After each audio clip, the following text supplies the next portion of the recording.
કલ્પના કરો તમે અરબી સમુદ્રના કિનારે ઊભા છો અને હજારો વાદળોને જોઈ રહ્યા છો. આ વાદળો દર વર્ષે ગુજરાતમાં અરબો લીટર પાણી લઈને આવે છે. પરંતુ એક સવાલ છે કે જેનો જવાબ મોટા ભાગના લોકો નથી જાણતા કે એક જ રાજ્યમાં આ વાદળો પાણી લઈને આવે છે, પરંતુ ક્યાંક પૂરની સ્થિતિ બને છે, જ્યારે અન્ય વિસ્તારો વરસાદની રાહ જોતા રહી જાય છે. આવું કેમ? એક જ રાજ્ય, એક જ ચોમાસું, પરંતુ બે અલગ અલગ દુનિયા. આજના એપિસોડમાં આપણે આ જ સમજવાના છીએ કે અરબી સમુદ્રમાંથી આવતું વાદળ કચ્છ સુધીની સફર કેવી રીતે કરે છે અને આમ છતાં આખા ગુજરાતમાં એક સરખો વરસાદ કેમ નથી પડતો. અને બીજું, દુનિયાભરના શહેરો આ બદલતા ચોમાસાના મિજાજ સામે કેવી રીતે જીવવાનું શીખી રહ્યા છે. તો ચાલો આજનો એપિસોડ શરૂ કરીએ. એક જ રાજ્ય, બે અલગ દુનિયા. હવે તમે વિચારો કે તમે પણ અરબી સમુદ્ર પરથી વાદળો સાથે ગુજરાતમાં આવી રહ્યા છો. એક જ ચોમાસું, એક જ નકશો, એક જ રાજ્ય, પરંતુ તમે જ્યારે નજીકથી જોશો ત્યારે તમને બે અદ્ભુત વિરોધાભાસ જોવા મળશે. ગુજરાતનો એક વિસ્તાર છે કે જ્યાં અતિશય વરસાદ પડી ગયો છે, નદીઓ ગાંડી તૂર છે, ડેમો ભરાઈ ગયા છે, લોકોના ઘરમાં પાણી ઘૂસી ગયા હતા, રોડ ઉપર પાણી હતા. અને જ્યારે બીજો એક વિસ્તાર છે કે જ્યાંના ખેડૂતો હજી પણ વરસાદની રાહ જોઈ રહ્યા છે. નોર્મલ કરતાં પણ ઘણો બધો ઓછો વરસાદ પડ્યો છે. લોકોને પીવાના પાણીનું ટેન્શન છે કે જો વરસાદ નહીં આવે તો આવતું વર્ષ કેવું જશે. તો આવો વિરોધાભાસ કેમ? અને આવું આ વર્ષે જ થયું છે એવું નથી, લગભગ દર વર્ષે આ જ સિનારીઓ જોવા મળે છે. હું વાત કરું છું સાઉથ ગુજરાત અને કચ્છ અને ઉત્તર ગુજરાતની. સાઉથ ગુજરાતમાં વરુણદેવ ભરપૂર વરસાદ આપે, જ્યારે કચ્છ અને ઉત્તર ગુજરાતમાં હંમેશા લોકો વરસાદની રાહ જોવે છે. તો આપણને એક વિચાર થાય કે આ એક જ રાજ્ય છે, છતાં પણ વરસાદનું ડિસ્ટ્રીબ્યુશન એક સમાન કેમ નથી? વરસાદની સફર ક્યાંથી શરૂ થાય છે? આ સવાલનો જવાબ ગુજરાત નથી, પરંતુ અરબી સમુદ્ર છે. કારણ કે દરરોજ સૂર્યના પ્રકાશને કારણે અરબી સમુદ્રનું અરબો લીટર પાણી બાષ્પમાં ફેરવાય છે અને વરાળ બની અને આકાશમાં ઉપર જાય છે. પછી આ જે વરાળ છે તે અનેક વૈજ્ઞાનિક પ્રક્રિયાઓ બાદ ધીમે ધીમે વાદળોનું સ્વરૂપ લે છે. હવે દક્ષિણ પશ્ચિમી ચોમાસાના પવનો છે એ આ જે બનેલા વાદળો છે તેને ભારત તરફ ધકેલે છે અને ગુજરાતમાં તેનો પહેલો પડાવ છે સાઉથ ગુજરાત, કારણ કે તે સમુદ્ર કિનારાની ખૂબ જ નજીક છે. વળી વાદળો પણ ફૂલ ભરાયેલા હોય છે, એટલા માટે જ સાઉથ ગુજરાતમાં હંમેશા વધારે વરસાદ પડે છે. પરંતુ આ વાદળો ત્યાં જ રોકાતા નથી, તે પવનોની સાથે ધીરે ધીરે ઉપર જાય છે અને જે જ્યાં ત્યાંથી પસાર થાય છે ત્યાં થોડો વરસાદ આપતા જાય છે. અને એની સફરમાં જ્યારે તે આગળ વધે છે ત્યારે ધીરે ધીરે હલકા બનતા જાય છે. સફરમાં શું બદલાઈ જાય છે? દક્ષિણ ગુજરાતમાં આ વાદળો એન્ટર થાય છે. ધીમે ધીમે આ વાદળો છે તે મેદાનમાં ઉપર ચડતા જાય છે, પરંતુ એની સફર છે તે સરળ નથી, કારણ કે ગુજરાતની જોગ્રાફી જેમ જેમ ઉપર જતા જાય છે તેમ તેમ બદલાતી જાય છે. જ્યારે આ વાદળો સાઉથ ગુજરાતમાં એન્ટર થયા હતા ત્યારે એક તો સમુદ્ર કિનારો ખૂબ જ નજીક, જંગલો ઘણા બધા પ્રમાણમાં, પહાડો છે, વળી ત્યાંની હવા ભેજવાળી છે અને આ બધી સિચ્યુએશન છે તે વરસાદ માટે ફેવરેબલ છે અને એટલા માટે જ દક્ષિણ ગુજરાતમાં સૌથી વધારે વરસાદ વધી જાય છે. પરંતુ જેમ જેમ આ વાદળો ઉપર જતા જાય છે તેમ એક તો દર કિલોમીટરે વરસતા હોય છે, એટલે પાણી ઓછું થતું જાય છે, વાદળો હલકા બનતા જાય છે. વળી એ લોકો સમુદ્ર કિનારાથી વાદળો દૂર પહોંચે છે એટલે એમને નવું પાણી મળતું નથી, અને જેમ જેમ ઉપર જાય છે તેમ ભેજનું પ્રમાણ પણ ઓછું થતું જાય છે.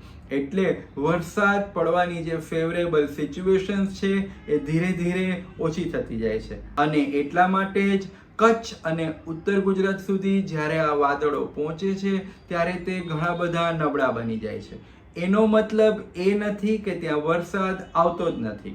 કચ્છ અને ઉત્તર ગુજરાતમાં પણ હંમેશા વરસાદ તો પડે જ છે, પરંતુ તેનું પ્રમાણ અને નિયમિતતા છે એ દક્ષિણ ગુજરાતની કમ્પેરિઝનમાં ઘણી બધી અલગ હોય છે, ઘણી બધી ઓછી હોય છે. અને એટલા માટે જ ગુજરાતના અલગ અલગ વિસ્તારોમાં એક સમાન વરસાદ જોવા મળતો નથી. આ તો એક કુદરતી પ્રક્રિયા છે અને ઘણા બધા વર્ષોથી આવું જ થતું આવ્યું છે. પરંતુ થોડા કેટલાક વર્ષોથી આ પ્રક્રિયામાં પણ વિક્ષેપ પડતો જોવા મળી રહ્યો છે, અને આ જ છે આપણી ચિંતાનું સૌથી મોટું કારણ. શું હવે આ સફર બદલાઈ રહી છે? જો વાદળોની આ સફર લાંબા સમયથી આવી જ રીતે ચાલી રહી છે તો આજે કેટલાક વિસ્તારોમાં પૂરની પરિસ્થિતિ જોવા મળે છે, જ્યારે અન્ય કેટલાક વિસ્તારોમાં લાંબા સમય સુધી વરસાદની રાહ જોવાઈ રહી છે. આવું કેમ? કારણ કે વરસાદ નથી બદલાયો, પરંતુ વરસાદ પડવાની રીત બદલાય છે. પહેલાના સમયમાં ચોમાસું ઘણા દિવસો સુધી ચાલતું, વરસાદ ધીરે ધીરે પડતો, જ્યારે આજે ઘણીવાર એકાદ બે દિવસમાં જ લગભગ સિઝનનો 20 થી 25% જેટલો વરસાદ પડી જાય છે. ખૂબ જ ભારે વરસાદ પડે છે અને પછી ઘણા લાંબા સમય સુધી વરસાદ પડતો જ નથી. અને આવી પેટર્નને કારણે જ વાદળ છે તે કોઈ એક વિસ્તારમાં ખૂબ જ વધારે પાણી વરસાવી દે છે, અને પછી જ્યારે તે ધીરે ધીરે આગળ વધે છે ત્યારે તેની પાસે ઘણું જ ઓછું પાણી બચ્યું હોય છે. અને આ જ કારણ છે કે છેલ્લા કેટલાક વર્ષોથી એક જ રાજ્યમાં આપણે પૂર અને પાણીની અછત આ બંને એક સાથે જોઈ રહ્યા છીએ. પણ અહીં એક બીજી સમસ્યા પણ છે કે જો ખૂબ જ ભારે વરસાદ પડ્યો હોય તો એ જે પડેલો વરસાદ છે એના પાણીનો ટોટલ કંટ્રોલ આપણે કરી શકીએ છીએ? ના, કારણ કે એકદમ ભારે વરસાદ પડ્યો હોય ત્યારે પાણી છે તે જમીનમાં ઉતરવાની જગ્યાએ નદી અને નાળામાં વહી જાય છે. શું ખૂબ જ ભારે વરસાદ પડ્યો હોય ત્યારે આ પડેલા વરસાદના પાણીનો ટોટલ કંટ્રોલ આપણે કરી શકીએ છીએ? ના. અને અહીંથી જ શરૂ થાય છે આજના શહેરોની સૌથી મોટી સમસ્યા. દુનિયાએ શું શીખ્યું? આપણે વરસાદ રોકી શકતા નથી, ચોમાસાની દિશા બદલી શકતા નથી, તો શું શહેરો પાસે કોઈ રસ્તો જ નથી બચ્યો છે? આનો જવાબ ભારતમાં નહીં પરંતુ દુનિયાના અનેક શહેરોમાં શોધવાનો પ્રયાસ કરવામાં આવ્યો. ચાઇનાએ એક નવી જ વિચારધારા અપનાવી, નામ આપ્યું સ્પોન્જ સિટી. વિચાર ખૂબ જ સરળ હતો કે વરસાદના પાણીને શહેરની બહાર ધકેલવાને બદલે શહેરની અંદર જ જમીનમાં ઉતારવાનો પ્રયાસ.